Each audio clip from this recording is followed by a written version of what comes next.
на патріота.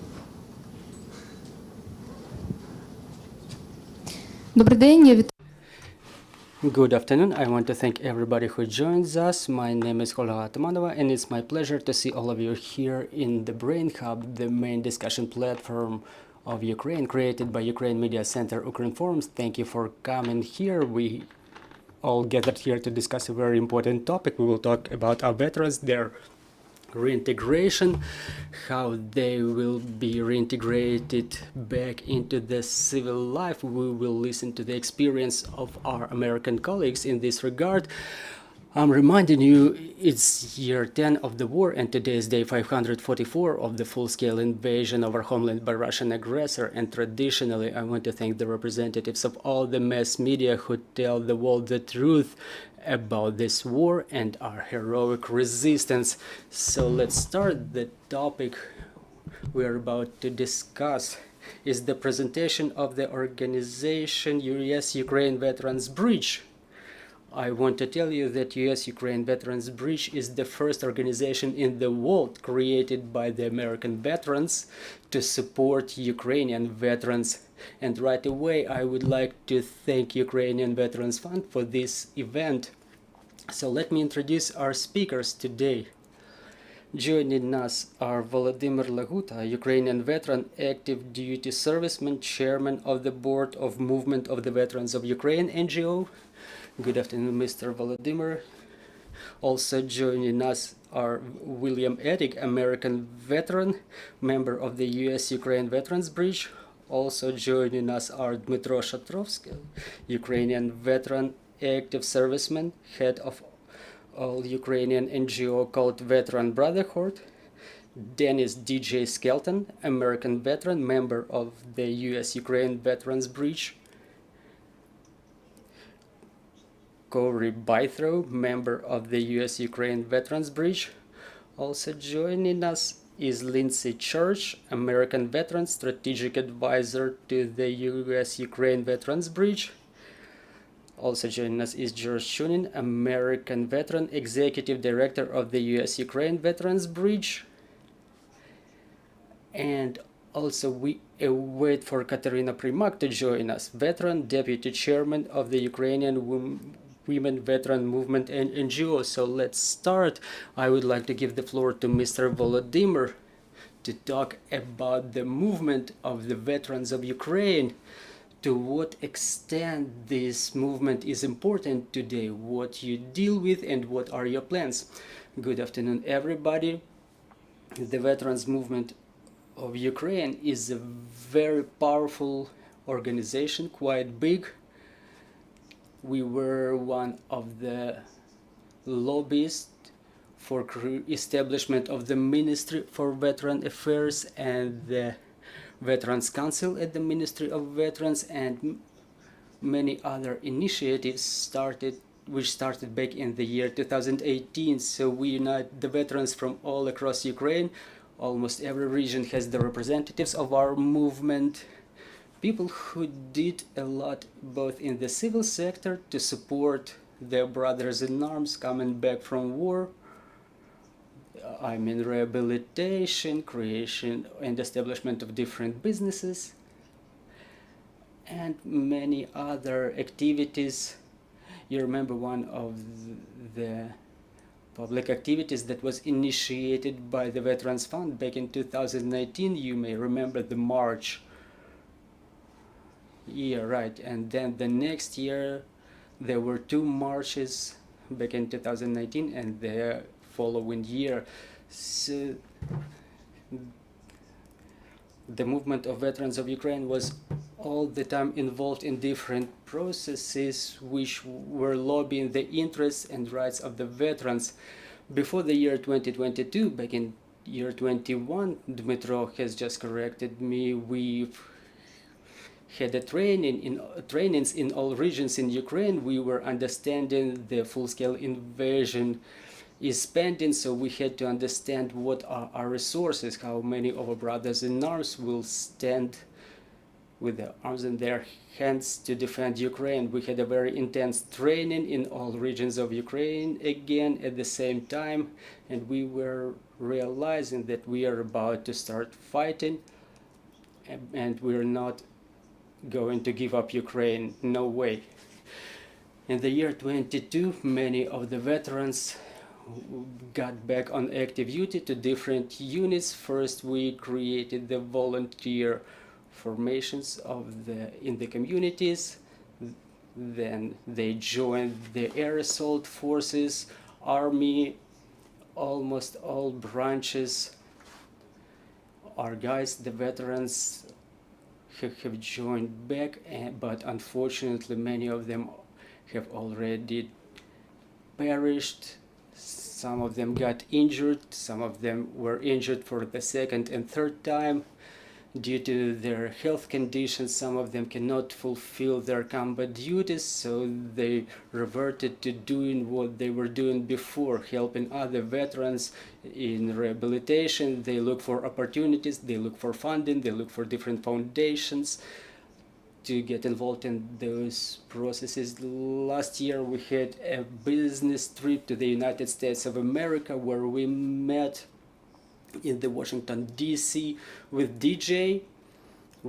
We were talking a lot on a number of topics. It was interesting for me how the veterans are supported on the level of the government. Where is the United States in this regard? What they do for their veterans? I was curious about the activity of the civil organizations and the ministry, the way the veterans support each other through civil sector. I was quite surprised to find out that in the Congress, there are 97 veterans in the Congress, and I'm thinking to myself, well, all right. And now that we're all talking about such thing, that the veterans who are coming back after injuries, who cannot get back to the armed forces of Ukraine, they look for opportunities to continue doing something. They are mostly the young people who want to continue developing, who want to continue their training, to create something new. And there is a question now about the employers.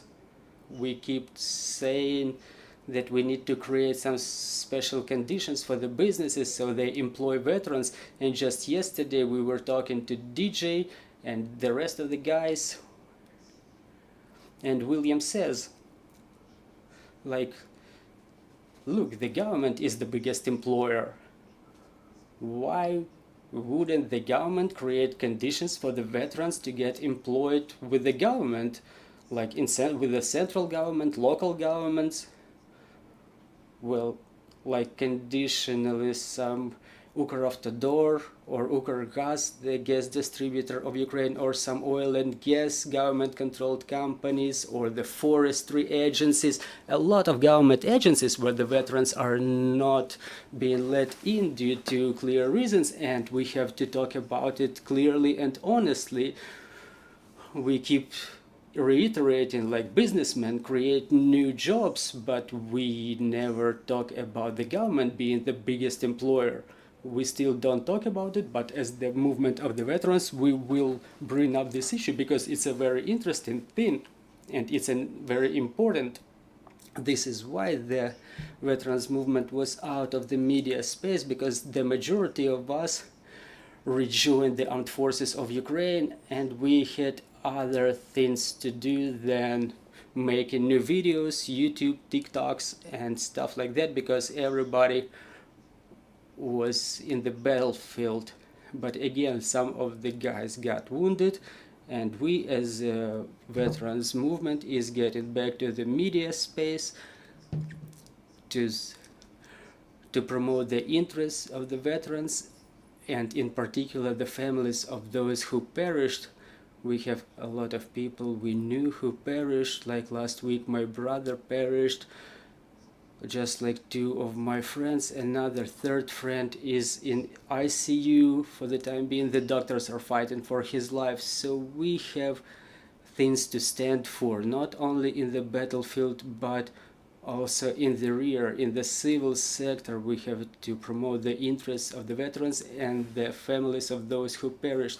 Thank you, Mr. Volodymyr. Mr. William, I'm having a question to you. First of all, I would like to ask what was the motivation to create this organization to support Ukrainian veterans? Why did it happen this way exactly? And obviously, I want to ask you about your personal experience, about your return to civil life. How was it happening, and why is it important, the support of the government? How did it help you? I want to say what kind of an honor it is to simply sit here with my colleagues from Ukraine and be able to bear witness to this horrible action that's happened to Ukraine. Nobody asked for war. But when war happens, we have to band together. If we believe in freedom, democracy, if we believe in the right side of history, we all have to come together as one. What I've seen is a global society stand with Ukraine. And I'm very proud that over 500 days ago, I decided I was going to do whatever I could to help support Ukraine. I'm a combat infantry veteran.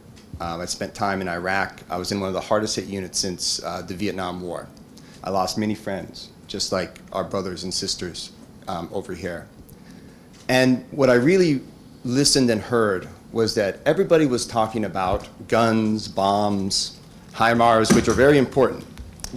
But the most important thing to a country is the people who are willing to put their lives on the line to defend their country.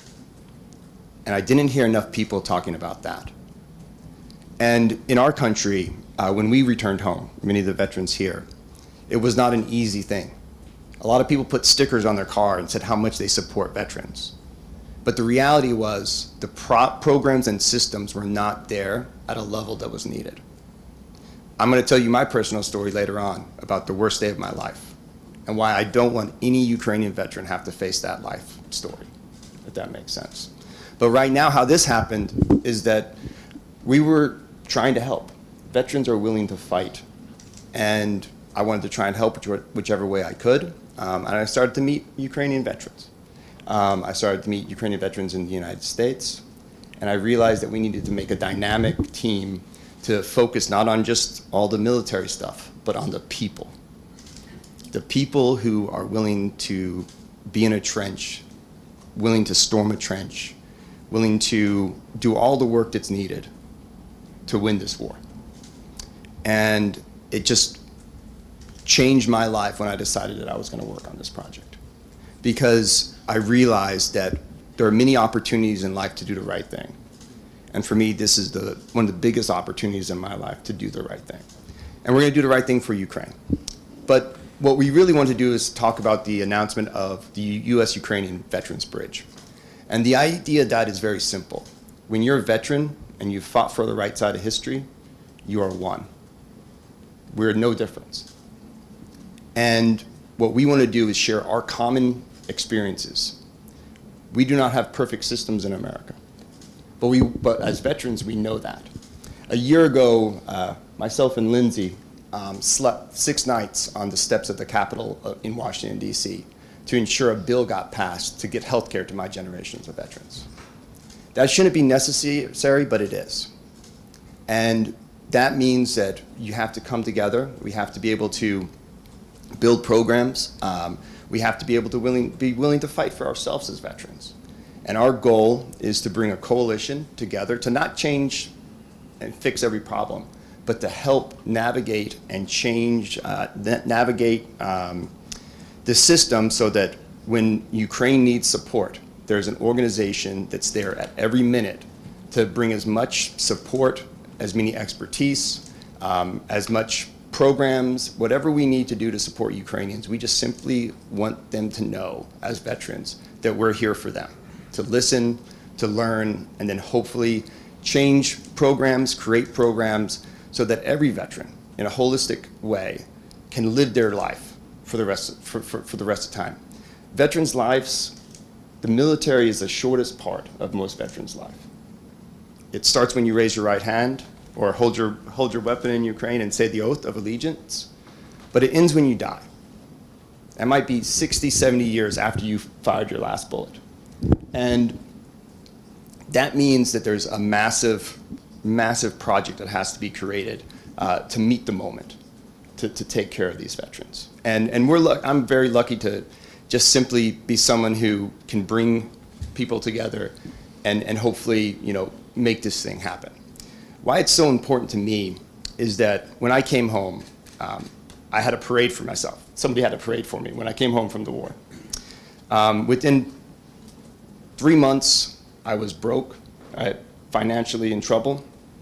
I was living on my mom's couch. I went from being a staff sergeant leading soldiers in combat to really not having a future. And I really struggled. And I remember going to interview for a job, a very small job, a manager's job, telling 6 people how to load soda pop on the back of a truck. And as I went through the interview, they thought they liked me. And the last question they asked me was, where was your college degree? I didn't have one. I'd been fighting a war since I was 17. And I had to leave that meeting without a job. And it was crushing. But luckily, 5 days later, I was able to find a program that taught me how to be a welder. I became a construction worker. I started to build infrastructure. I worked on refineries and worked on pipelines and electrical plants, and I was able to make a good living. I had good benefits. But I sat down, I realized that so many other veterans didn't have that opportunity that I had.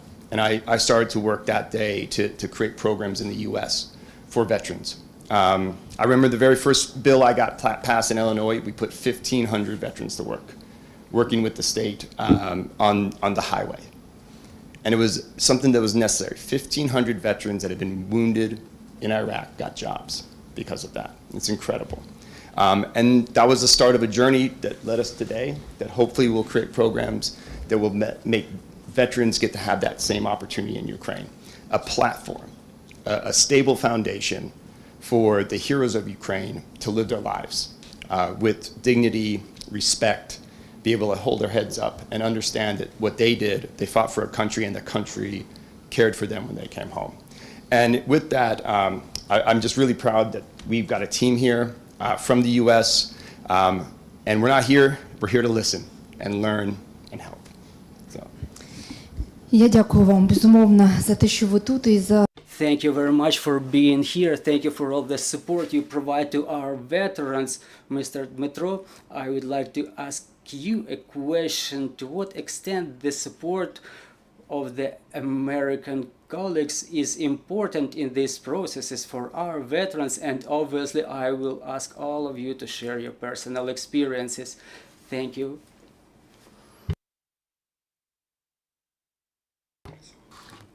Before the big war, I was working as a director of Next Step Ukraine Rehabilitation Center. This center existed thanks to the contributions of the charitable contributions of American taxpayers. Irina Vashchuk was the director of the foundation, and the larger fraction of the funds was incoming from American taxpayers and Ukrainian diaspora in the United States. So we rehabilitated the guys. We were bringing them back on their 2 feet. Irina was bringing the veterans to the United States. They were getting the prosthetics installed, the bionic arms and stuff like that. So honestly, I was working since 2017 after the end of my first career with the Azov regiment in the civil, so to say, field to support the combat veterans. And what the government was offering back then, it couldn't even compare to the small organization founded by Irina, I mean back then in 2017. Obviously now the government is capable of offering more, but the scale of the war is different too. There are more and more wounded guys every day, and without the support of the West, without the friendly countries who accept the guys for rehabilitation, I mean the United States and European countries, we will not be able to make it, because unfortunately there is no government policy approved in the area of rehabilitation. There are no clearly contemplated protocols, what to do with different types of trauma like the one I got, what to do with heavy amputations. All the solutions are made right on spot. So this is the answer to your first question. Regarding my service, regarding my experience, I've mentioned Azov Regiment. I was there since 2014 all the way to 2017. I was lucky enough not to be heavily injured. However, I was in reconnaissance in the battlefield, but with the beginning of the full-scale war, the enemy bullet was chasing me. It hit my head. However, I've survived, and I started living through this rehabilitation collapse, conditional rehabilitation. And I've experienced it on myself, how imperfect the system is. I was lucky enough that my commanders, I was a part of the national police when I was injured, so they did everything to make sure that I get all the necessary paperwork. My friends were taking care of me, but that's my case.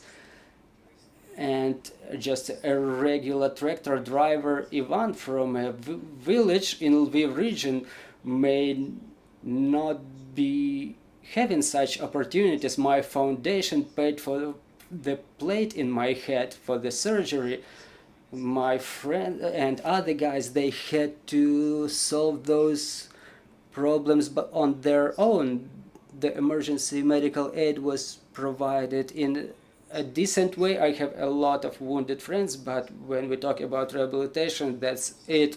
I was taking care of myself. I was visiting a psychotherapist. I was practicing music to reestablish the neuron connections in my brain. I started practicing sports, and this is how I brought myself back into a normal condition. But many people did not walk that road, and they are still in quite depressive conditions. They are looking for themselves, they're looking for support. I'm not gonna talk on behalf of everybody, but such cases exist, and the fact that the war is on for almost 10 years and there are still no protocols for psychological rehabilitation, some mentorship over such people, and as Volodymyr mentioned, the projects are not established to employ or to provide a decent employment, not at the rate of 10,000 hryvnia per month. So that's a problem. The guys are coming back and they see that everybody here is tired with war. Thank you very much for your experience. DJ, I would like to ask you a question. We know that just like Dmitro, you were injured, and I would like to ask you to share your experience. What is it like to reintegrate into civil life, and to what extent the veterans can make it, and whose support is needed? What helped you?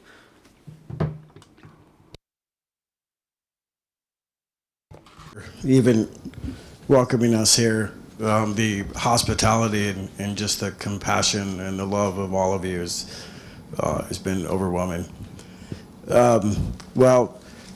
Directly to answer your question, I have no clue what it's like to successfully transition. I think I'm still trying to figure that out. I was served early on in the wars in Iraq and Afghanistan, and so after I got out of school and learned how to be an infantry soldier, I deployed in 2004 to Iraq, so the second year of the Iraq conflict, and was a platoon leader of an infantry unit. served just a couple months that tour in Iraq, and then was severely wounded in a battle many of you know as the Second Battle of Fallujah, and came back to the United States. Woke up out of a coma in an Army hospital in Washington, D.C. And I had spent 27 years as an able-bodied person. I served in the infantry, so I'm pretty sure we thought we were invincible. And here I am in a hospital bed, a little worse than what you see me today. I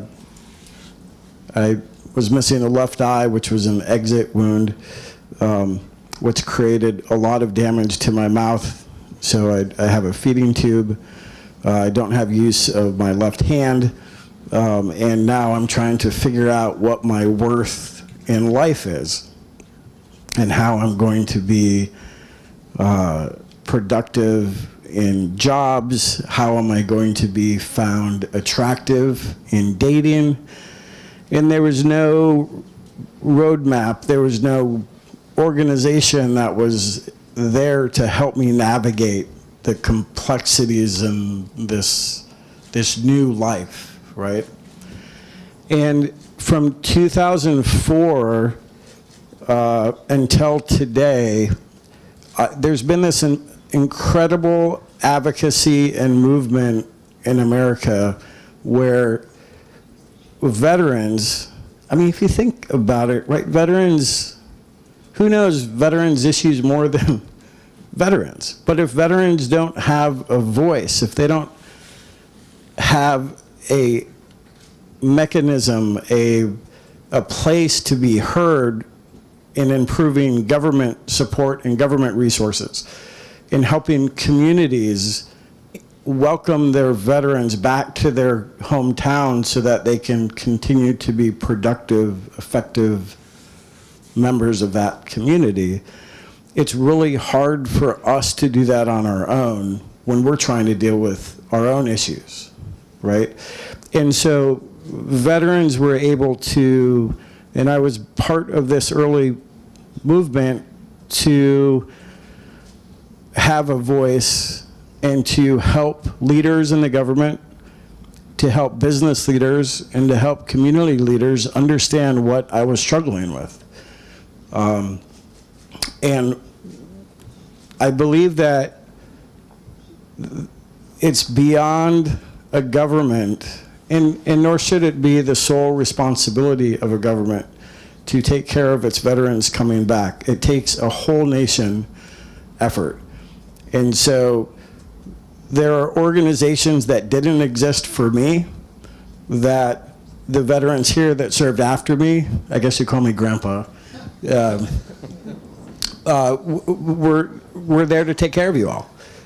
And I think that's the hope, is we've learned 20 years of lessons of what works for us, what doesn't work for us, what works for businesses, what doesn't work for businesses, and ways that we can continually improve how the government plays its role in providing health care or helping us get education, helping us get jobs. And what's that relationship look like between government support, nonprofit organization support for us in America, community support? And it's hard for us as veterans to navigate that world on our own. So we need assistance. We need help to help translate, to help figure out where we need to go to put ourselves back together physically and mentally, because we're not strong enough to do it on our own. I would argue none of us are strong enough to do that on our own. We need help. And we're warriors, so guess what? We're probably not going to ask for it. That's very hard for us to do. But when we do ask for help, we need to have resources in place that are managed, that are available, so that when we do find the courage and the bravery to ask for help, it's something that's a strength, a positive, and there's resources that exist and they're available at the time that we need them.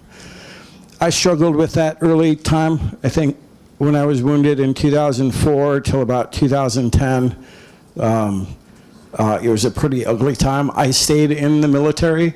I convinced the military that I did have worth, that I was trained in skills, that even though I couldn't do push-ups and I probably would never fight on the front line, that I had value that I could give back. And I think the Army allowing me to stay in sent a clear message to me that I had worth and value. And I was able to stay in. And so in 2010 and 11, I actually returned to the infantry like this, and actually took command in an infantry unit and deployed to Afghanistan, which is my story, but a unique one in the veterans world. And I stayed in until 2018. So I was allowed to have a full career and retire, even though I was severely wounded in some of the first years of my time in service. But to go back to your original question, I spent a year after I got out doing nothing, just trying to figure out what I wanted to do, but still not asking for help, because I can figure it out. I was an officer, I was educated, why do I need to ask for help? So that didn't really work out. I relocated to another city to see if I could have a job. And I think I'm still trying to figure out what I want to do and where I want to go. But I think the most important thing is there is more resources and help and people out there that have pulled some resources together, so that when I finally found the strength not that long ago to say, hey, I think I need some help figuring out what my next chapter in life is, there were organizations that were willing and had resources to help. There were governments that encouraged me to do that, government programs, and not just the military, but the Department of Veterans Affairs. And there were just people out there that had veterans from past wars that had learned some lessons that they were willing to share with us, and I think that's why we're here on this stage right now. So, thank you. Діджей, ще питання буде до вас. Mr. DJ, I will have a question to you too. I would like to ask you, what is the goal that you were setting as you were going to Ukraine, and did it transform into something new as you got here? Thank you. The goal for me personally was, I remember very clearly what it was like to wake up in an Army hospital and not have a lot of resources available to help figure out the next step. And you have a lot of citizens that are on the front line that you now call veterans, you now call warriors. And you're going to have a lot of veterans of this war and the past war that are going to live in almost every village and town and city across Ukraine. That's a lot of resources. That's a lot of education. That's a lot of knowledge that needs to get out to those veterans in those communities to help them with their transition. And so we've learned a lot of lessons over 2 decades of being involved in conflicts, and I felt that we wanted to share those to help expedite and speed up the process of figuring out the needs of your veterans today, so we can build resources that they can have access to tomorrow, so that they can suffer less than what some of us suffered when we came back from wars. There's this community in the world of veterans that served in war. And for those veterans that served for the right reason and fought for the right reason, you have a world of veterans that are in your family now. And you're next. You're the next in line of war. So here we are to stand by to support. Дякую вам. Корі, питання. Thank you very much, Mr. Corey. The question is to you. Now in our society we discuss a lot such thing as retraining, professional re-education for our veterans. To what extent those tools were efficient in your case? Thank you. My role here in the bridge is different than my colleagues you see here, because unlike them, I'm not a veteran. I don't share that same experience that they do. So what guides my work with the bridge is two principles. One, that veterans' issues are not just veterans' issues. I'll say that again. Veterans' issues are not just veterans' issues. The second principle is that veterans fought hard at war to defend their country, so when they return, their country needs to fight just as hard for them. In my role, my former role, I'm the chief of staff of an organization called the American Federation of Government Employees. We're the largest labor union for federal government workers in the United States. We represent 750,000 federal employees at government facilities all over the USA and at military installations overseas. Of those 750,000 members, 300,000 are veterans. In the entire federal government, 600,000 government workers are veterans. When you start to add state government, city government, municipal government, that number gets into the millions. Now, none of this happened by accident. None of this happened by kind words. That happened on purpose. That happened because society came together and went to our lawmakers and said that we need to fight just as hard for our veterans as they fought for us. And the way that we do it is simple. We call this term veterans preference. So when a veteran goes to apply for a job with the federal government, whether it's with our Department of Defense, Department of Veterans Affairs, our social services, and so on. If you're a veteran, you receive 5 extra points on your application. If you're a disabled veteran, you receive 10 extra points on your application.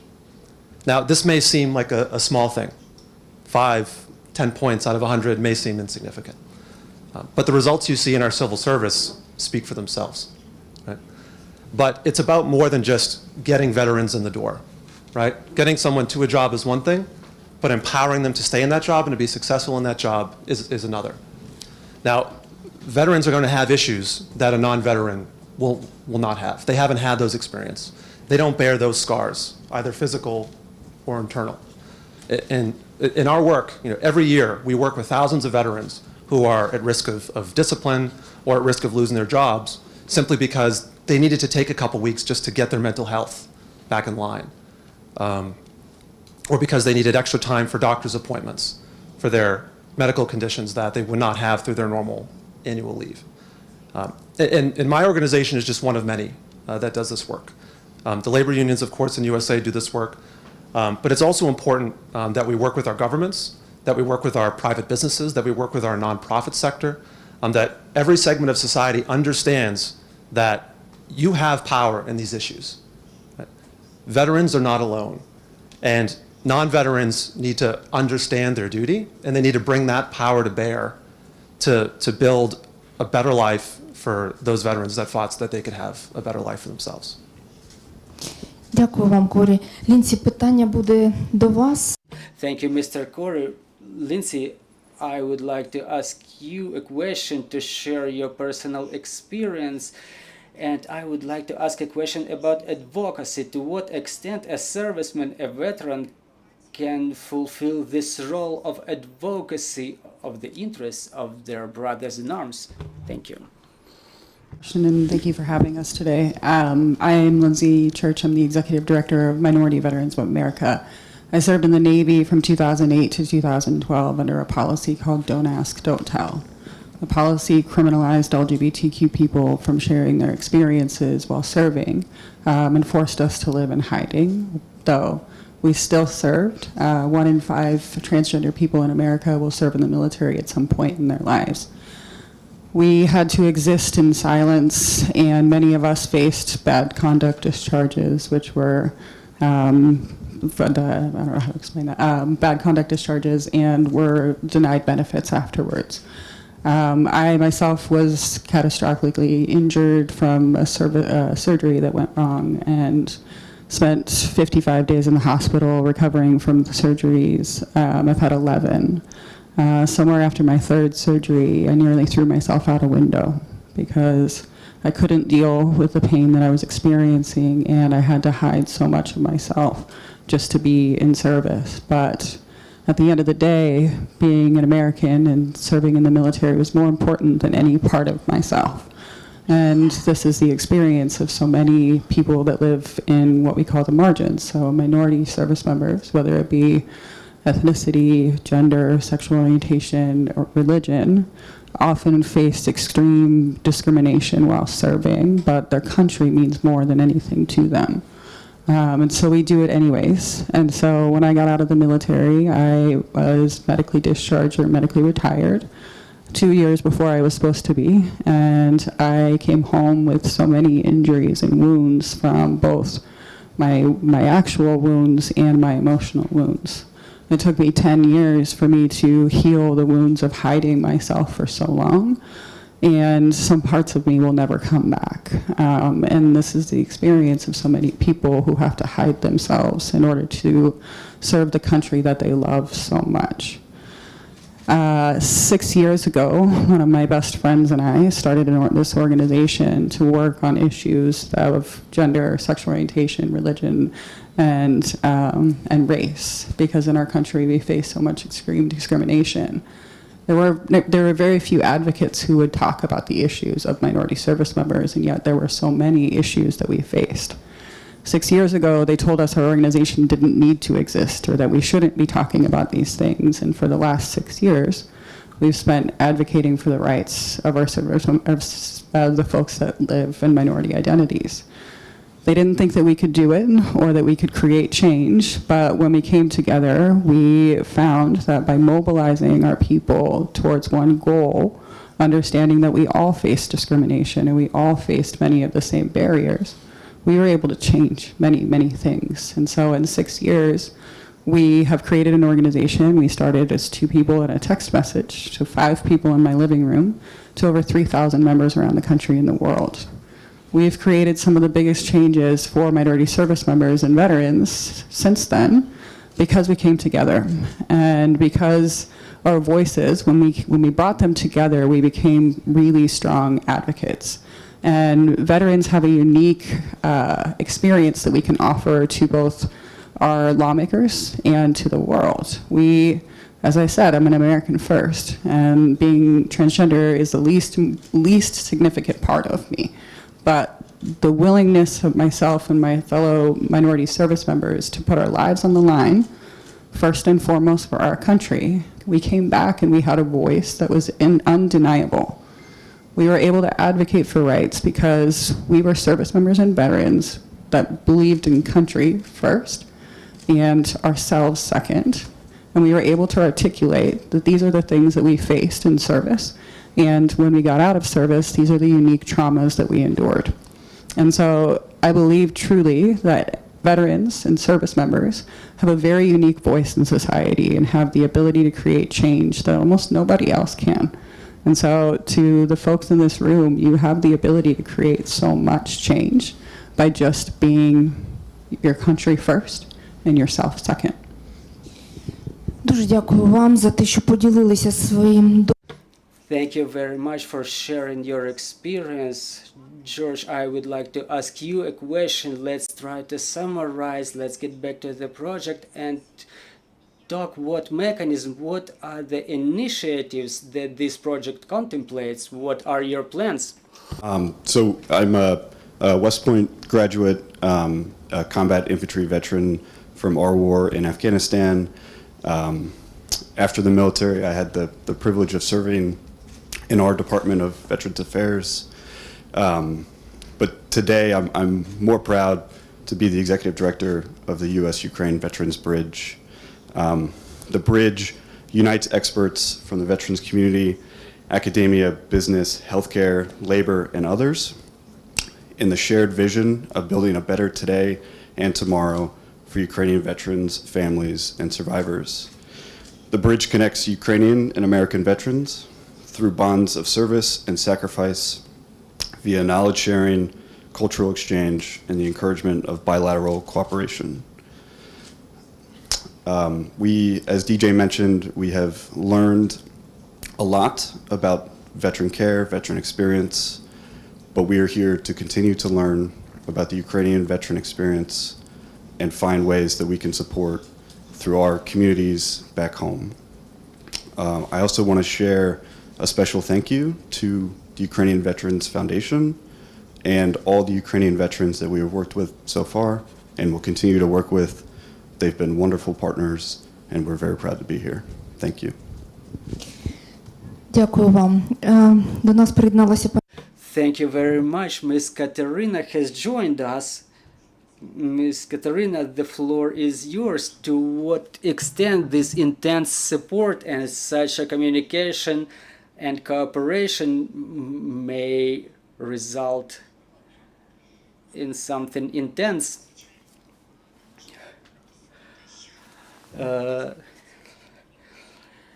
Good afternoon. I cannot help but agree that this communication and this cooperation will be for the best for Ukrainian Veterans Fund. But what I also would like to say is that our two countries are in a different context, in different conditions. So unfortunately, not all of the experience will be relevant for us. However, for me, as a representative of the organization, I've seen a little bit that we have a lot in common with you, and we're somewhere in the middle because I'm the representative of the organization that works with the veterans on one hand, and I'm a veteran myself on the other hand. So we're building a community within the Ukrainian women veteran movement. We're building this community. It's something that assists to the development of democracy and something that helps us as well. We established this organization to promote our rights. We were seeking the permit for the women to take combat positions, and now that we've seen that there is a potential to promote our rights, we started gathering this community to make our voice more loud so we can speak up about what we need most. And the big problem is that the services for the veterans are not of sufficient quality and do not quite correspond to their demands, not because our government offices are so bad, but because for a lot of time we were traumatized by the Soviet Union. We've taken a lot from there. We still use a lot of things, like, for example, army manuals. They are obsolete. We still need a lot of change to be brought to the development of the communities, and we have to fight even inside of our country with some bad things.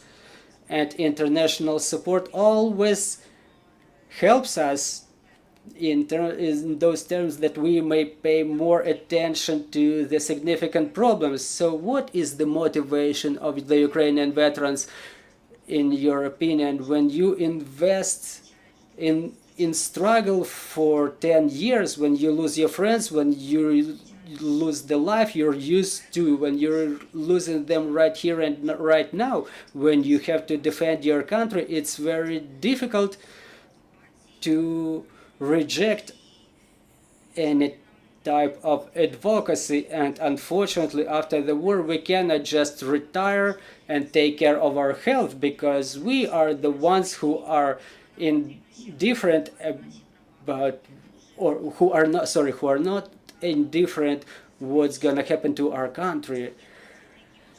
And I really appreciate that there is an experience that can be copied, because taking care of the veterans is the fundamental for the defense capabilities of our country, because, you know, we have no choice other than defend our country, but obviously no one wants to see the veterans thrown aboard after they invested the most precious.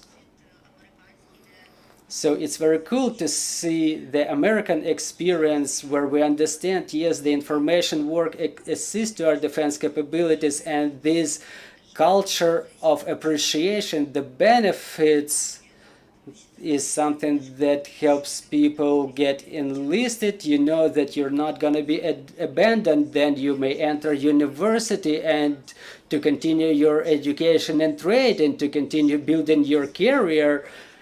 And there you know what you pay for. Now we all know what we pay this price for, but we need to harmonize what the government provides the veterans with. Thank you very much for working with this under the conditions that we have. Thank you very much, Catherine, dear friends, dear colleagues.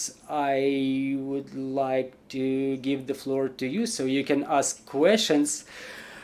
Good afternoon, Nadia Yurchenko, Ukrinform.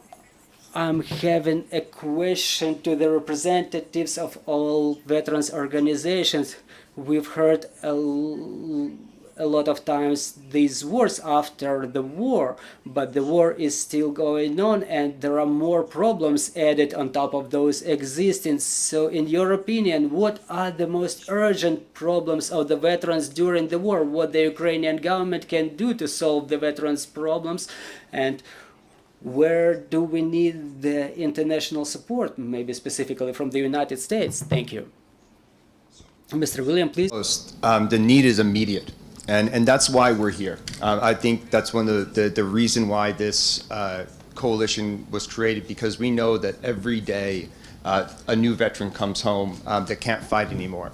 But more importantly, the family of our soldiers. We consider them a veterans community.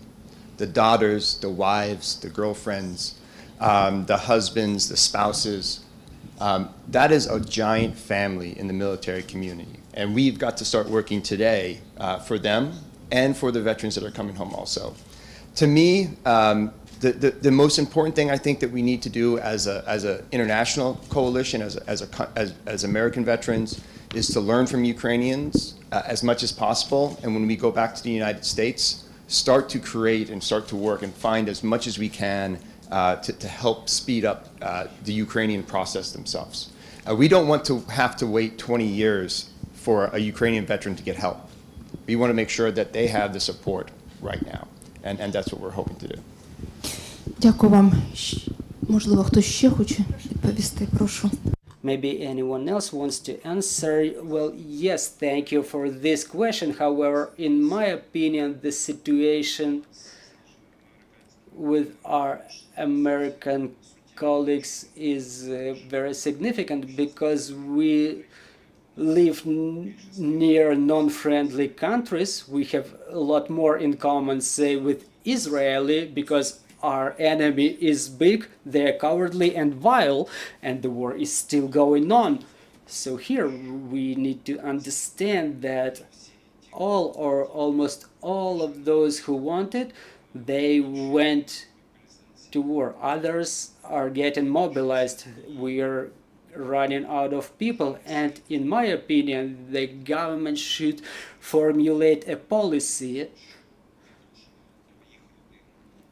such a policy, the policy of attitude to the veterans' families, to ensure that the veterans get proper rehabilitation, proper medical services, which will be an incentive for new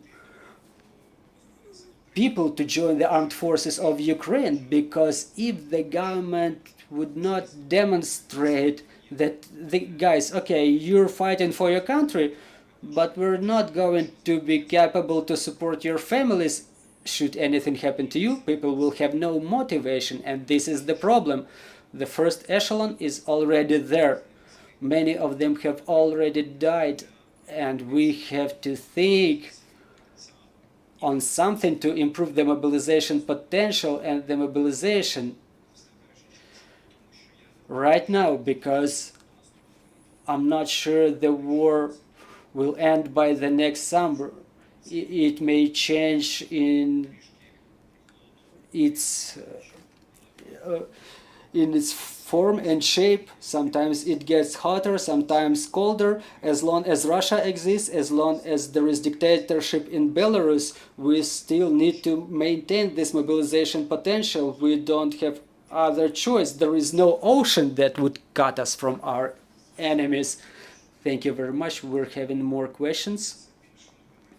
Well, I'm having more of a comment rather than a question. Ilyash Polansky, the deputy head of the Veterans Movement of Ukraine.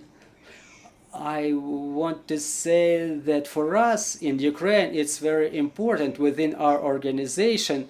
Once again, I want to emphasize it. The heads of all the regional organizations, all the active parts of the regional organizations, I myself was the head of the Mykolaiv regional organization, so all the association, which includes hundreds of people, they are all in the ranks of the armed forces now. Some of them have unfortunately perished already. Another fraction is getting rehabilitated, so the whole veteran movement of Ukraine is now in the front lines. We have to realize it. Also, the situation is such that in our country, traditionally something that is done for the veterans or for disabled people or other categories, it's done in a way that does not contemplate their involvement in development of those policies. This is a very substantial issue. This is the post-authoritarian stencil, but to come up with the successful products, we have to see a successful prototype, maybe to create it in one region, in one city, in one rehabilitation center. But to make it happen, we need sufficient funds. But when we add government here, the government sets forth inefficient procedures and it all goes the same way. This is why we need the support of American veterans to initiate a couple of successful projects. First of all, leadership among the veterans, and it shouldn't be maybe those who are demobilized, but maybe those who continue to be on active service, to support the leadership who would ensure the cooperation and interaction with the central government and local governments. Well, this is something that we need to pay attention to. Today, we don't have the tools to develop this cooperation with the government, and this is where we need your support, both political and financial. There are more projects that can be done, but we have to move step by step. Thank you very much for your support. We do really appreciate it, and we count on your support. And I want to say that all of our brothers in arms, and here we have the representatives of the number of regions, they just arrived this morning from the front lines, and they're coming back tomorrow. So we are the people who understand that we are at the very edge. We have to change something. Thank you very much. Thank you very much, dear brothers in arms, for holding the line, because only relying upon each other we will win this war. Thank you. Thank you. We're having more comments. Cirillo. I'm a junior sergeant in the Kharkiv Defense Forces 113th Infantry Brigade. I'm also with the country's Territorial Defense Forces Public Relations Office. So to my fellow infantry soldiers from the U.S., thank you for being here. Question to our visitors from the United States. How do you intend to continue the communication after what I'll call the hype dies down? We receive a lot of promises from our partners across Europe, across the US, and the rest of the world. And yet there's a fear that once we are able to fully liberate the country, return it to its 1991 borders, and institute President Zelensky's peace plan, will be forgotten. What plan do you have in place to make sure the veterans are not forgotten after the noise dies down? I think that that's the beauty of this organization that just got founded. And lucky enough to have everybody here, my executive director and all the other founders, because that is exactly the reason why we wanted to build this program. First of all, Ukrainian veterans need a voice in the U.S., and it's not just for a month, 6 months. It's not about coming here and doing a press conference. I actually don't like press conferences very much. I want to get to work. I can hear in his voice, the Ukrainian veterans want to get to work. We had an amazing meeting through Zoom with veterans that were on the front line. We were in a big fancy office in Washington, D.C., the VFW, and we're in our suits and ties, and I'm seeing my friends on the front line. And that was a moment that really shored up our resolve to be here, not just for today, and not for pictures, and not for words, for action. I kick indoors as an infantry soldier, and we plan to kick indoors for Ukrainian veterans in the United States and globally.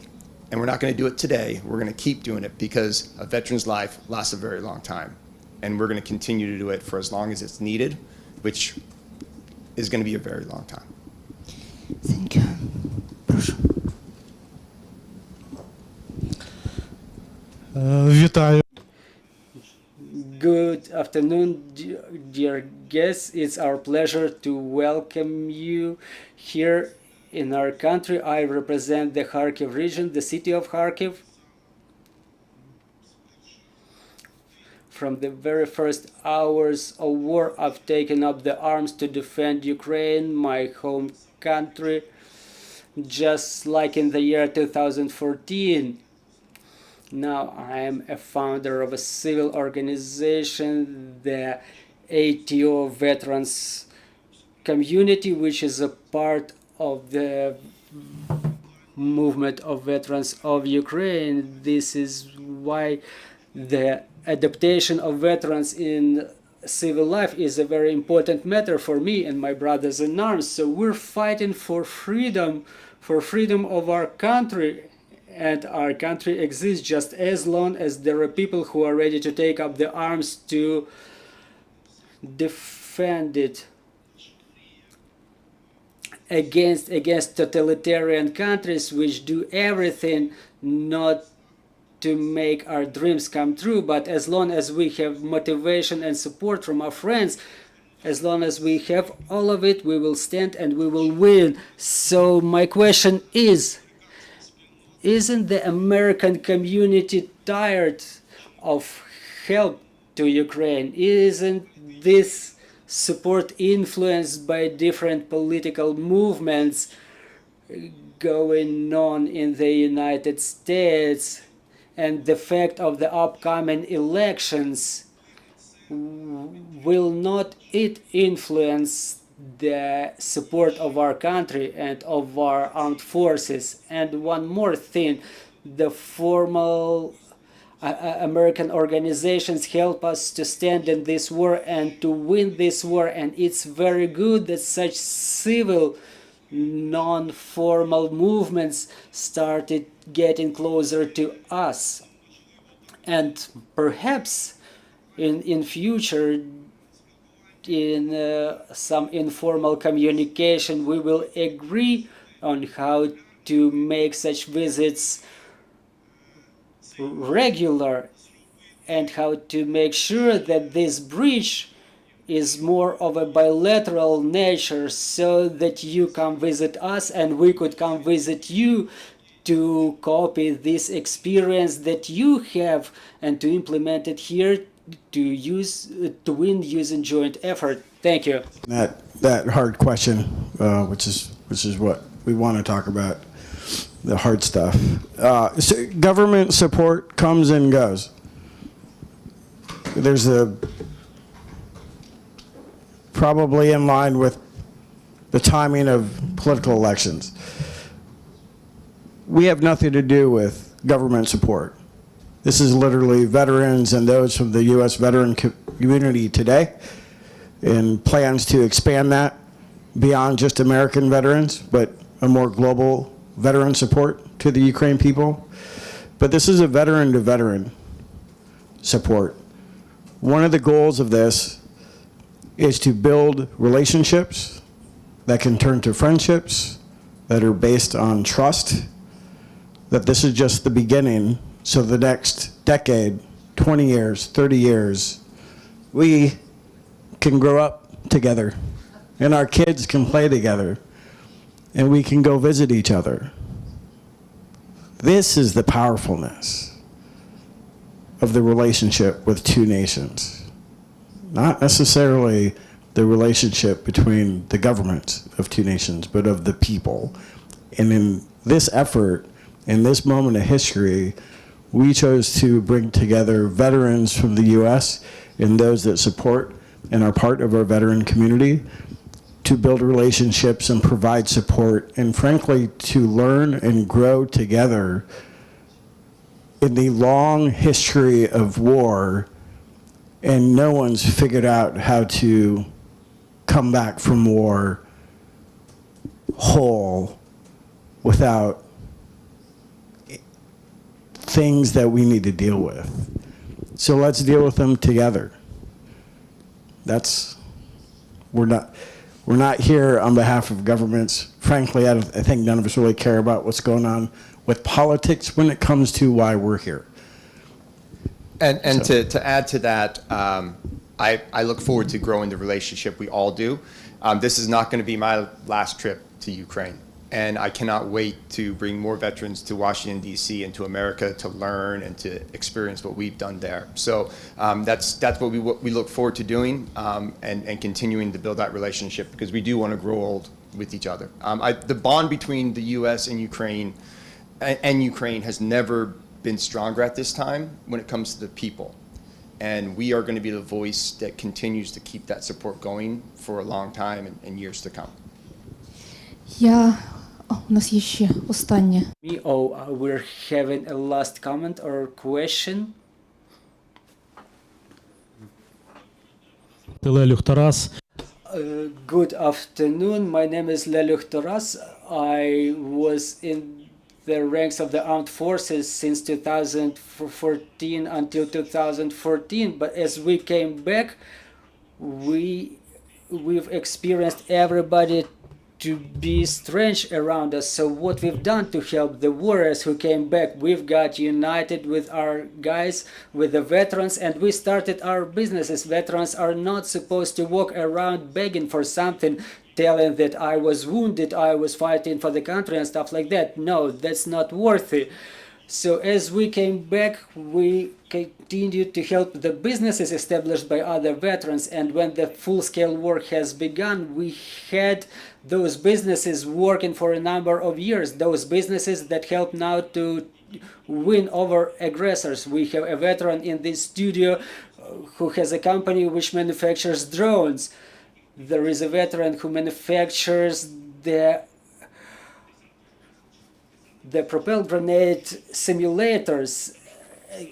And what I can say, the veteran will continue thinking how to defend Ukraine, how to defend his homeland.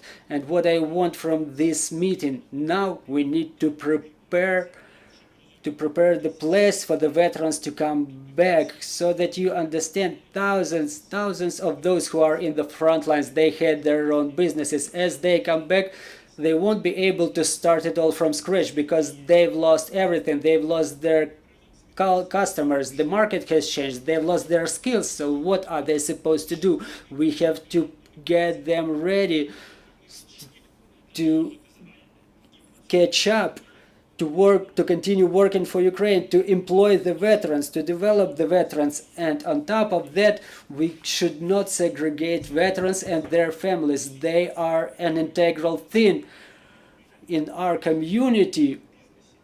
The major fraction of the businesses owned by the veterans are now owned by their veterans. So the veterans are one with their families. So we should continue supporting both those who are still in the front lines, as well as their families who continue to develop their businesses. As a warrior comes back and they get employed by their wives, it's way better when than walking around and asking for somebody to employ a veteran. What we want to establish joint companies with the American veterans. We have the working models that we are ready to scale up. We can employ more veterans. After at ATO, we employed more than 100 veterans in Poltava region alone.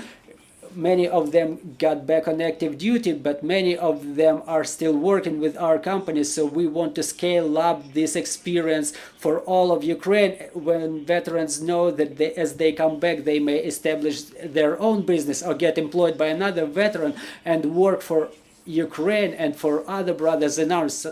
The Ukraine that we were fighting for with the arms in our hands. So we want to establish joint projects and scale it up for all of Ukraine. Also, what I want to say is that the Veterans Foundation is the only organization that helps the veterans to develop, because even with the bank, as you apply for a loan, they say, okay, you have known credit history, and the majority of us is the servicemen. I'm currently recuperating after the injury. Well, I'm not going to get a loan because I'm an active serviceman. Neither can my family do that. So this support for the veterans to build their businesses, this is something that will help to build their state. Even those who hide in the enlistment offices, this is what we need to show them. Go defend your country, and then you will be supported. This is something that we need to communicate. It's very important for us. Together, we will be able to win this war and to rebuild the country damaged and destroyed by the enemy shellings. Thank you very much for your comment. I'm seeing another hand in the studio.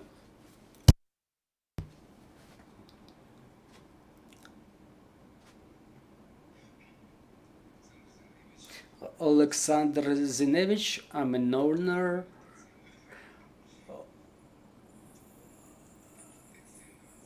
of a rehabilitation center. Since the beginning of the war,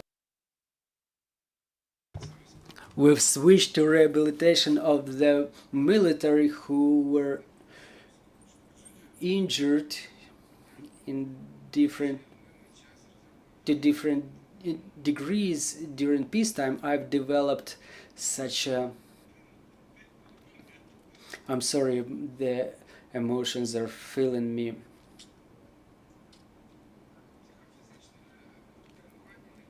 So we've developed the psychophysical training that, I originate from Sevastopol, a former denizen of Sevastopol, and there we mostly used to use Russian language, so it helps to renew the condition of the people. It's a psychophysical training capable of renewing the psyche and the physiology of a person.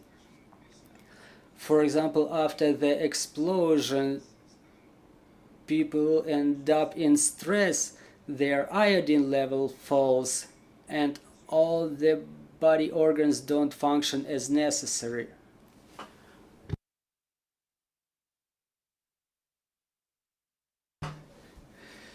So the military come to me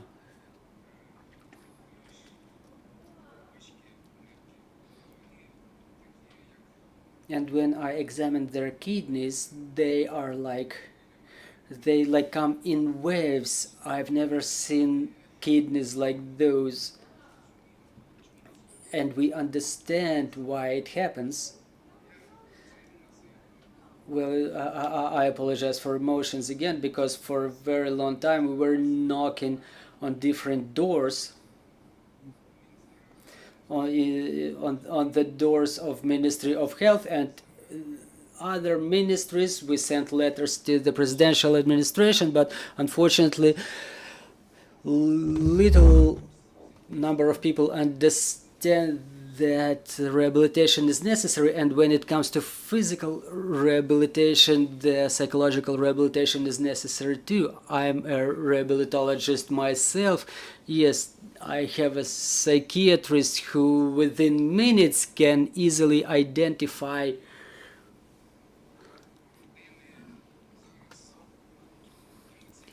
what is the emotional condition of a person at some specific moment, roughly saying whether they want to dance or they are prone to suicide. So, and then we proceed to physical rehabilitation depending on the condition of the people. And it was surprising to me when I was hearing a long interview of an American veteran that on par with being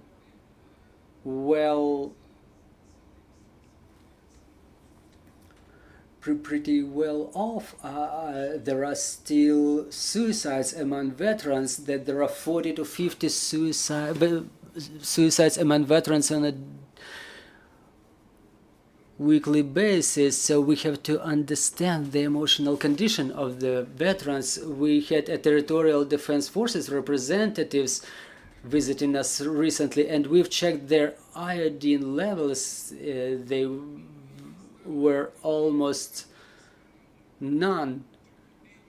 Well, they act bravely. They can drink some beer, but their condition is not so good. In fact, well, I'm sorry, we're running out of time. So if you may come up with your question, well, yes, sorry, my question was whether the American organizations get any private rehabilitation centers involved in rehabilitation of the veterans. So in our center, we've developed this program. Let us give our guests an opportunity to answer your question. No silver bullet. There's no silver bullet, and there's no one-size-fits-all project that's going to help and support every Ukrainian veteran and everybody, even our civilians who will be needing that support for years to come. Our goal is to, again, learn the needs of Ukrainian veterans, create a bond and a bridge between our communities, and then help knock on those doors and help find what systems and what programs fits Ukraine. And it may be different from one area to another. It may be different if we're dealing with veterans on the margins, or if it's the civilians that work with veterans every day. There's no silver bullet. And I want to make sure that that's really, really understood, that we're not going to solve every problem today. We're not going to solve problems tomorrow, but we're going to start to create a process and a foundation to be able to help and support for the years to come. Я дуже дякую вам. Я хочу подякувати нашим міжнародним американським партнерам. Thank you very much. I want to thank our American partners for all the support you provide to our veterans. Thank you for sharing your experience, and thank you for trying with us to make sure that our veterans get proper reintegration into our society. I want to thank all of our defenders, our servicemen, our veterans, both male and female. We bow in front of you for this opportunity to exist, to be able to have events like this. Let's continue working for our victory. Glory to Ukraine, glory to the heroes.